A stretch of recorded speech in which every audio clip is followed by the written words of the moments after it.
How many of you spend too much time on their smartphone? How many of you want to spend less time on their smartphone? But you just can't. It's addictive, isn't it? You know deep down inside you don't want it. You know it's not good for you. You know it's not good for your environment. And yet you fail to change. Why are we giving ourselves such a hard time? Why is it so difficult to change? I'm fascinated by change, and especially when change becomes a challenge. I really love a good challenge, which I did since I was a kid. Always fighting, striving to become the best judoka in the world, which ended up in me participating in 4 Olympic Games, winning 3 Olympic medals. I actually retired the athlete life. I'm 43 and I'm already retired. So I'm starting my second life, which makes me practically your age, or all the young people who are sitting here. Or at least I pretend to be. I still love a good challenge though, which I found in a couple of TV shows. I participated twice in a program called Survivor, or in Dutch we say Expeditie Robinson, and lately in Special Forces VIPs. So, you know, what I learned is that the bigger the challenge, the more bravery it asks to stay true to yourself. And it can be really difficult to stay true to yourself, right? People tend to make themselves smaller or feel smaller, mostly out of fear of being great, being amazing, being successful. And what better example to use than myself? Because for the youngsters here, when I was your age, I wanted to know all the answers. I wanted to know what I could do to achieve my dreams. And I was willing to do everything for it, including losing myself in the process, which resulted in me feeling embarrassed and ashamed. I wanted to know what I know now, that there is a way, a quick fix, a solution. If you would have met me 20 years ago, you would have not liked me at all. My nickname back then was Bitch Boss, and I was totally proud of it. So, what would you have seen meeting me? A dominant know-it-all who would fight you for everything and anything. And if I'm really honest, my ego and my attitude were too big to fit in this room. And it's a big room. But what was underneath all that? Underneath was an insecure girl who was not happy, always working hard to get confirmation, which it never was good enough.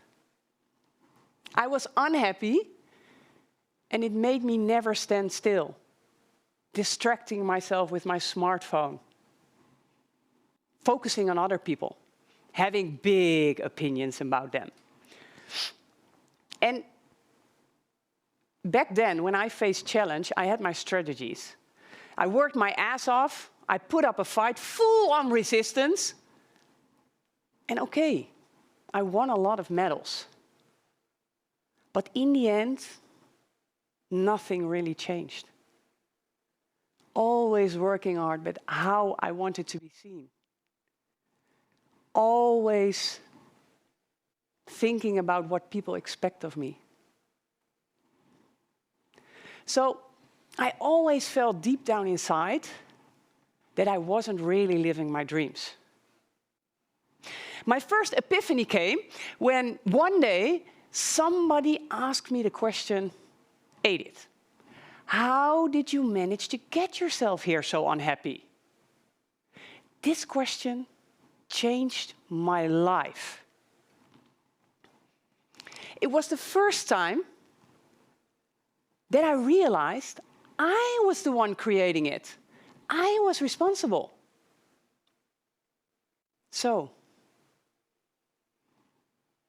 do you ask yourself this question when facing change or challenge? Or maybe just in general, how did I manage to get myself here? And honestly, I'm very curious. How much time do you invest in yourself? I know it's easier to sit on the couch and watch Netflix, or maybe more fun to scroll and swipe. But we all need time to take a step back in silence and go to our inner world.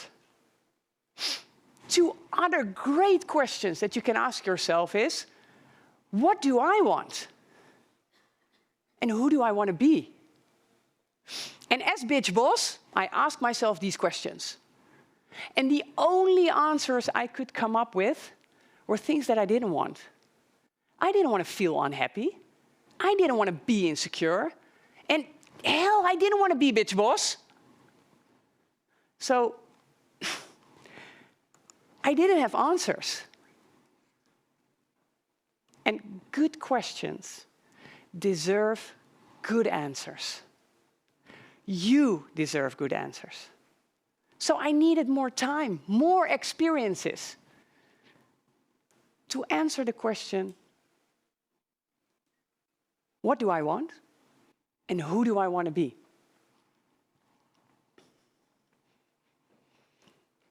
We all have key moments in our life. What is a key moment? A key moment is an experience when you start thinking about yourself and who you are. And I say mostly key moments are moments we experience as negative, out of comfort experiences, I would say. And talking about out of comfort, I don't know if anybody have seen me lately on Special Forces VIPs. This is a TV program when you are asked to undergo a real Special Forces training. You will face your fears. And you will be challenged on every level you can imagine. And you will go to the deepest thoughts that drive you. Imagine that everywhere you look, sand. That you're wearing a backpack of 25 kilos that you have to take everywhere. You have no clue of what you will be doing, and there's no perspective. It's 40 degrees. You're not even wearing your own clothes, and you can't take off those pants and those sweaters. And there are guys ordering you around and screaming at you. And you are with 11 people whom you don't know, who you didn't choose, and if you had the choice, you wouldn't choose these people. And still you have to work as a team. So you have to jump off mountains, you have to dive underwater to come up and face a fence and gasp for air, still be successful, and as a team live up to the rules. Okay. When I was 3 days in, with hardly any sleep, and the fear of punishment was real, being the leader of the group, I felt responsible. And at one point, I saw a fellow contestant walking really slowly at the compound. And the rule was, you always run when you're not sleeping. So I'm looking at this dude and I scream, dude, you need to run! Which he obviously didn't do. And his reply was, Hey, I don't know, why are you screaming? I just came from the doctor, give me a moment. No, no, you have to run. These are the rules. I demand you to run. I'm not having this conversation with you. I don't want to run. I'm not answering you. Oh my God, if we're on a mission, is this your answer? I have to trust you? Don't sweat yourself. It's just a game. Oh, this ignorant dude, I really wanted to kill him. What do you think was the result of this conversation? There was no result. Years of self-development, training, coaching, and it only took one extreme situation, and ta-da, bitch boss was back. So I took a step back. First I cried, don't tell anyone. And I asked myself the question, how did I manage to get here so frustrated and angry? And the answer was, I was scared that I wasn't doing good enough, which is actually the same as telling myself I am not good enough. Oh, and I also asked the other two questions. What do I want? And who do I want to be in this situation? And it was very clear. I wanted to be a team player, and my wish was that I could be supportive of my fellow teammates. You know, these answers didn't come as a surprise to me. The answers were already there to be seen and heard. And, you know, the most important thing to me is that I am not going to prevent these situations. Because these situations, this is where the opportunity lies for growth. So, in making your dreams come true, you will actually meet your biggest opponent. You. And in times of challenge and change, you can ask yourself questions which you can change your game, your own game, to fuel your future. And everybody will face challenge and change in moments. Some will even look for it, like me. Others will encounter it. But you owe it to yourself to, first of all, take good care of yourself. In asking yourself a couple of questions. And by the way, not only asking yourself questions, also answering them.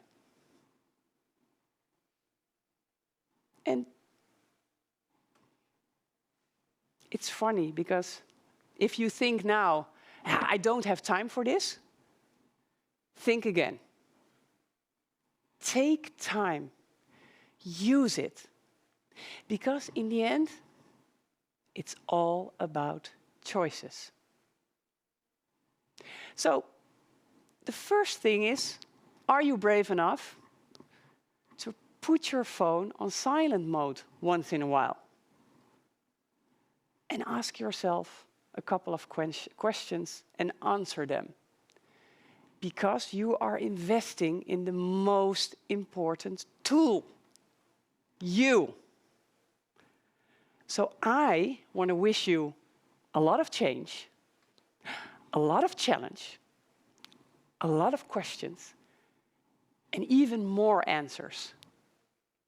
Enjoy the flight. Thank you.